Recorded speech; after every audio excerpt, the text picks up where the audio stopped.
Hi dear students, എന്ത് പറയണു? നമ്മുടെ പഠനമൊക്കെ സുഖമാണല്ലോ അല്ലേ? 2026 നീറ്റ് നമ്മൾ വളരെ ശ്രദ്ധിക്കേണ്ട കുറച്ച് കാര്യങ്ങളെക്കുറിച്ച് നമുക്കൊന്ന് പറഞ്ഞു പോകാം.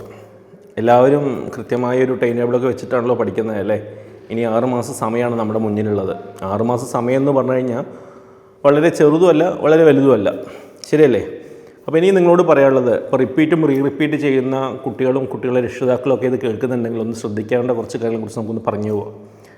സാധാരണ ഒരു +2 ബോർഡ് എക്സാമിന് പഠിക്കുന്ന കുട്ടിയെ സംബന്ധിച്ചിടത്തോളം ആ കുട്ടി കൂടുതലായിട്ടും NCERT പഠിക്കില്ല. കാരണം എന്താണെന്ന് വെച്ച് കഴിഞ്ഞാൽ മാർക്ക് കിട്ടാൻ വേണ്ട കാര്യങ്ങളെക്കുറിച്ചിട്ടാണ് ആ കുട്ടി ബോർഡ് എക്സാമിന് പഠിച്ചു പോവുക. എന്നിട്ട് മെഡിസിൻ ഫസ്റ്റ് അറ്റംപ്റ്റ് എഴുതുമ്പോൾ എന്താവും? ആ കുട്ടിക്ക് കിട്ടില്ല. ആ കുട്ടി എന്ത് ചെയ്യും? റിപ്പീറ്റിന് വരുമ്പോൾ എന്ത് ചെയ്യുന്നത് വെച്ച് കഴിഞ്ഞാൽ റിപ്പീറ്റിന് വരുന്ന ഇൻസ്റ്റിറ്റ്യൂഷൻ ഏതാണോ ആ ഇൻസ്റ്റിറ്റ്യൂഷനിലെ മെറ്റീരിയലാവും കൂടുതൽ പഠിക്കുക. കാരണം അവർ ടെക്സ്റ്റ് ബുക്ക് പഠിക്കുന്നതിനെ കുറിച്ചിട്ടോ NCERT പഠിക്കുന്നതിനെക്കുറിച്ചോ കൃത്യമായി ഒന്നും പറഞ്ഞു കൊടുക്കില്ല. കാരണം മെറ്റീരിയലായിരിക്കും അവർ പറയുക, ആ മെറ്റീരിയൽ പഠിച്ചാൽ മതി നിങ്ങൾക്ക് സ്കോർ കിട്ടുന്നൊക്കെയാണ് പറയുക.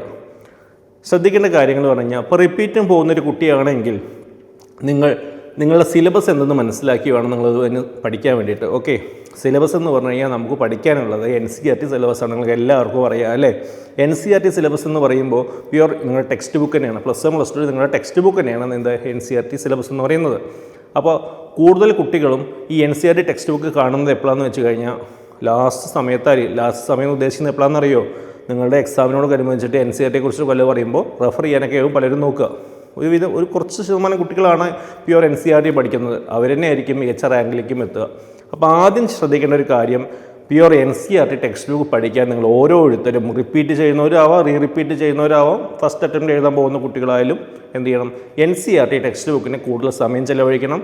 ടെക്സ്റ്റ് ബുക്ക് ഇരുന്ന് വായിക്കണം. മാക്സിമം ഒരു 4-5 തവണ, ഇനി മിനിമമാണ് പറയട്ടോ, മാക്സിമം എത്രയും നല്ലതാണ്. ഒരു മിനിമം 3-4 തവണയെങ്കിലും ഓരോ ചാപ്റ്ററിനെ കുറിച്ചും വായിച്ച് NCERT വായിച്ച ശേഷം maximum model question paper mock ടെസ്റ്റുകളും ചെയ്യണം. മനസ്സിലാവുന്നുണ്ടോ?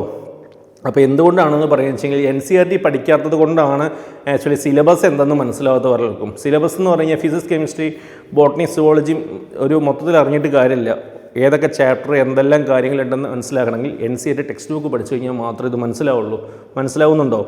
രണ്ടാമത്തെ കാര്യം നിങ്ങൾ ശ്രദ്ധിക്കേണ്ടത് പറഞ്ഞു കഴിഞ്ഞാൽ ക്വസ്റ്റ്യൻ പേപ്പറുകൾ ചെയ്യുക എന്നുള്ളതാണ്. Chapter wise exam question paper ആയിരിക്കും നിങ്ങൾ കൂടുതൽ പേരും ചെയ്യുക. മനസ്സിലാവുന്നുണ്ടോ? ചാപ്റ്റർ വൈസ് ചെയ്യേണ്ടെന്നല്ല പറയുന്നത്, ചാപ്റ്റർ വൈസും ചെയ്യണം. ഒപ്പം തന്നെ മാക്സിമം മോഡൽ ക്വസ്റ്റ്യൻ പേപ്പർ, അതായത് മോക്ക് ടെസ്റ്റുകൾ കൂടുതലായിട്ട് ചെയ്യണം. എന്താണ് ഈ model question paper mock test ചെയ്യേണ്ട ആവശ്യകത എന്ന് പറഞ്ഞു കഴിഞ്ഞാൽ, നിങ്ങളുടെ ഒരു ധൈര്യം കൂട്ടാൻ വേണ്ടി ഒരു എക്സാം എഴുതുമ്പോൾ അടുത്ത എക്സാം എഴുതുമ്പോൾ എന്താവും? നിങ്ങൾക്ക് ഇങ്ങനെ ഒരു കോൺഫിഡൻസ് ലെവൽ കൂടിക്കൊണ്ട് വരും. ഒരു 10-15 എക്സാം ആകുമ്പോൾ ഒന്നുകൂടി എന്താവും? ഹാപ്പി ആവും. കൂടുതൽ എക്സാം എഴുതുമ്പോൾ നിങ്ങളുടെ കോൺഫിഡൻസ് ലെവൽ എന്താവും? കൂടും. ഒരു 720-ൽ 30-40 എക്സാമൊക്കെ എഴുതുമ്പോഴേക്കും ഒരു 500 മാർക്ക് വരും. വീണ്ടും എക്സാമുകളൊക്കെ എഴുതുമ്പോൾ എന്തായിരിക്കും? നിങ്ങൾക്ക് 720-ൽ ഒരു 600-650 മാർക്കിന് മുകളിലേക്ക് പോകും. മാക്സിമം മോക്ക് ടെസ്റ്റ് എഴുതി മോഡൽ ക്വസ്റ്റ്യൻ പേപ്പർ എഴുതി കഴിഞ്ഞാൽ മാത്രമാണ് എന്തുണ്ടാവുള്ളൂ? നിങ്ങളുടെ കോൺഫിഡൻസ് ലെവൽ കൂടുകയുള്ളൂ. മനസ്സിലാവുന്നുണ്ടോ? ഏതൊരു സ്ഥാപനത്തിൽ പോയിട്ടും ക്ലാസ് കേട്ടോണ്ടോ നമ്മൾ പരസ്യത്തിൻ്റെ പിന്നാലെ പോയിട്ട് ഒന്നും കാര്യമില്ല. നമ്മൾ ശ്രദ്ധിക്കേണ്ട ഒരൊറ്റ കാര്യമാണ്, പഠിക്കാനുള്ള സിലബസ് ഏതാണെന്ന് നോക്കുക. NCERT സിലബസിനനുസൃതമായിട്ട് നമ്മുടെ മാക്സിമം മാർക്ക് കിട്ടാൻ വേണ്ടിയിട്ട് നമ്മൾ ചെയ്യേണ്ടത് പറഞ്ഞു കഴിഞ്ഞാൽ എക്സാമുകൾ എഴുതി പരിശീലിക്കുക എന്നുള്ളത് മാത്രമാണ്. മനസ്സിലാവുന്നുണ്ടോ? അതായത് വേറെ ഒരു കുറുക്ക് വഴിയും എന്തില്ല? നീറ്റിനില്ല. നീറ്റ് 2026 സംബന്ധിച്ചിടത്തോളം നമ്മൾ ഇത്ര മാത്രം ശ്രദ്ധിച്ചാൽ മതി. എന്താണ്? ആദ്യം പറഞ്ഞ പോലെ തന്നെ NCERT നന്നായി ഫോക്കസ് ചെയ്യുക, മോഡൽ ക്വസ്റ്റ്യൻ പേപ്പർ മോക്ക് ടെസ്റ്റുകളും കൂടുതൽ ചെയ്യുക. നിങ്ങൾ ഈ വീഡിയോ കാണുന്ന ഓരോരുത്തരും ശ്രദ്ധിച്ച് നോക്കിയാൽ കേരളത്തിൽ റിപ്പീറ്റ് ചെയ്യാനും റിപ്പീറ്റ് ചെയ്യാനും പോകുന്നത് 10ാം ക്ലാസ്സിൽ ഫുൾ A+ കിട്ടി, +2-ൽ ഫുൾ A+ കിട്ടി അല്ലേ? കുട്ടികളിൽ തന്നെ ആയിരിക്കും കൂടുതൽ ഒരു തള്ളിച്ചുണ്ടാവുക അല്ലേ? ശരിയല്ലേ? ഈ 10ാം ക്ലാസ്സിലും +2-ലും ഫുൾ A+ കിട്ടിയിട്ടും എന്തുകൊണ്ടാണ് നീറ്റിലൊരു മികച്ച സ്കോർ കിട്ടാത്തത്?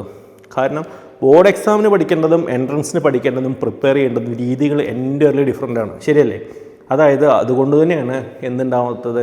10ാം ക്ലാസ്സിലും +2-ലും ഫുൾ A+ നേടിയിട്ടും നീറ്റിൽ സ്കോർ കൂടാതിരിക്കും കാരണം. അതായത് നമുക്ക് കോൺഫിഡൻസ് ഉണ്ടായിട്ട് മാത്രം കാര്യമില്ല, ഓരോ എക്സാമിനെയും സമീപിക്കേണ്ട രീതികളുടെ വ്യത്യാസമാണ് ഇതിനൊക്കെ കാരണം. മനസ്സിലാവുന്നു? ബോർഡ് എക്സാമിന് നമുക്ക് തിയറിയെക്കുറിച്ച് എന്തെങ്കിലും അറിഞ്ഞ് എഴുതി കഴിഞ്ഞാൽ ബോർഡ് എക്സാമിന് മാർക്ക് കിട്ടും. മനസ്സിലാവുന്നുണ്ടോ? എൻട്രൻസിനെ സംബന്ധിച്ചിടത്തോളം ആഴത്തിലുള്ള വായനയും കാര്യം കൂടുതലായിട്ട് മനസ്സിലാക്കി കഴിഞ്ഞാൽ മാത്രം ഇൻഡെപ്ത് നോളജ് ഉണ്ടെങ്കിൽ മാത്രമാണ് എന്തുണ്ടാവുള്ളൂ? മികച്ച സ്കോറിലേക്ക് എത്താൻ പറ്റും. അതുകൊണ്ട് തന്നെയാണ് മക്കളെ റിപ്പീറ്റ് ചെയ്തിട്ടും 10ാം ക്ലാസ്സിലും +2-ലും ഫുൾ A+ ആയിട്ടും എൻട്രൻസ് കിട്ടാതിരിക്കാൻ കാരണം. നിങ്ങൾ തന്നെ അന്വേഷിച്ച് നോക്കിയേക്കോ, കേരളത്തിൽ എത്ര ലക്ഷക്കണക്കിന് കുട്ടികളാണ് എക്സാം എഴുതുന്നത്. അതിൽ ഭൂരിഭാഗം പേരും 90% മുകളിലുള്ള കുട്ടികളായിരിക്കും. പക്ഷേ കിട്ടാതിരിക്കും, കാരണം അവർ പഠിക്കുന്ന പഠന രീതിയുടെ തെറ്റാണ്. മനസ്സിലാവുന്നുണ്ടോ? കേൾക്കുന്നുണ്ടോ എല്ലാവരും? അപ്പോൾ നിങ്ങൾ ശ്രദ്ധിക്കേണ്ട കാര്യം, നിങ്ങൾക്ക് 10ാം ക്ലാസ്സിലോ +2ലോ ബോർഡ് എക്സാമിൽ മാർക്ക് എത്ര ആയിക്കോട്ടെ, അതൊന്നും അത് കമ്മിയാവാൻ കൂടാവും, അതൊന്നും പ്രശ്നമാക്കണ്ട. നിങ്ങൾ ശ്രദ്ധിക്കേണ്ട കാര്യം ഇത്രയേ ഉള്ളൂ. എന്താണ്? എൻട്രൻസ് 2026 നീറ്റ് റിസൾട്ട് വരുമ്പോൾ നിങ്ങളായിരിക്കണം നമ്പർ 1 ആവേണ്ടത്. അതിന് നിങ്ങൾക്കൊരു പാളിച്ചകളില്ലാണ്ട് മുന്നേറാൻ നിങ്ങൾ ശ്രദ്ധിക്കേണ്ട ചില കാര്യങ്ങളെന്ന് പറഞ്ഞു കഴിഞ്ഞാൽ നമ്മൾ പറഞ്ഞു, ഒരിക്കൽ കൂടി പറയുകയാണ്, നന്നായി NCERT ടെക്സ്റ്റ് ബുക്ക് വായിക്കാൻ ശ്രമിക്കുക, maximum model question paper mock ടെസ്റ്റും ചെയ്യുക, പിന്നെ എന്ത് ചെയ്യുക, നന്നായി ഉറങ്ങുക, നല്ല ഭക്ഷണം കഴിക്കുക, പിന്നെ കോൺഫിഡൻസ് ആയിട്ട് ഓരോ പുലരുകയും വരവേൽക്കുക.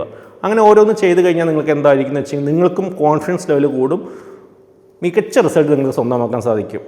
വീണ്ടും പറയുന്നു, ഓരോ റിസൾട്ടും നീറ്റ് എന്നല്ല JEE എന്നല്ല ഏതൊരു എൻട്രൻസ് എക്സാമിനേഷനും പഠിപ്പിക്കുന്ന അധ്യാപകൻ്റെ കഴിവുകൊണ്ടല്ല എന്തുണ്ടാവുന്ന റാങ്ക് വരുന്നത്, അത് പഠിക്കുന്ന നിങ്ങളുടെ കഴിവുകൊണ്ടാണ്. അത് ആദ്യം നിങ്ങൾ ബോധ്യപ്പെടുക. മനസ്സിലാവുന്നുണ്ടല്ലോ? അത് ബോധ്യപ്പെടേണ്ട ആവശ്യം നിങ്ങളുടെ രക്ഷിതാക്കളുമാണ്. മനസ്സിലാവുന്നുണ്ടോ? അപ്പോൾ കൃത്യമായി കുട്ടി പഠിക്കുന്നുണ്ടോ എന്ന് നോക്കേണ്ട രക്ഷിതാവും, കൃത്യമായി പഠിക്കുക എന്നുള്ള കാര്യം കുട്ടിയാണ് ചെയ്യേണ്ടത്. അല്ലാണ്ട് ഒരു ഇൻസ്റ്റിറ്റ്യൂഷനോ ഞങ്ങളുടെ ഒന്നും കഴിവുകൊണ്ടല്ല ഒരു റിസൾട്ടും വരുന്നത്. ഞങ്ങൾക്ക് മികച്ച ക്ലാസ്സും മികച്ച ഗൈഡ് ലൈൻസും തരാൻ മാത്രമേ സാധിക്കുള്ളൂ. ബാക്കിയെല്ലാം നിങ്ങൾ ഓരോരുത്തരും കയ്യിൽ തന്നെയാണ്. മനസ്സിലാണല്ലോ? അപ്പോൾ ശരിയായ സമയത്ത് ശരിയായ ദിശയിൽ പഠിക്കാൻ ഇന്ന് തന്നെ ആൽഫ ജീനിയസിൻ്റെ ഭാഗമാവും. എന്ത് ഡൗട്ട് ഉണ്ടെങ്കിലും നമ്മളുടെ വിദഗ്ധ ടീം നിങ്ങളുടെ കൂടെയുണ്ട്.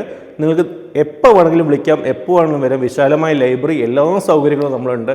ഈ വർഷം 500 മാർക്കിന് മുകളിൽ കിട്ടിയിട്ട് നീറ്റ് MBBS കിട്ടിയില്ല എന്നുണ്ടെങ്കിൽ വിഷമിക്കൊന്നും വേണ്ട.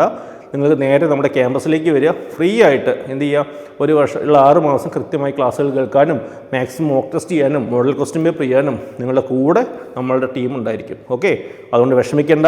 എന്ത് കാര്യം നീറ്റിനെ സംബന്ധിക്കുന്നതല്ല, എൻട്രൻസിനെ സംബന്ധിക്കുന്ന എന്ത് ആവശ്യങ്ങളുണ്ടെങ്കിൽ നിങ്ങൾ ധൈര്യപൂർവ്വം നമ്മുടെ നമ്പറിലേക്ക് വിളിക്കുക. നമ്മൾ നിങ്ങളുടെ കൂടെയുണ്ട്.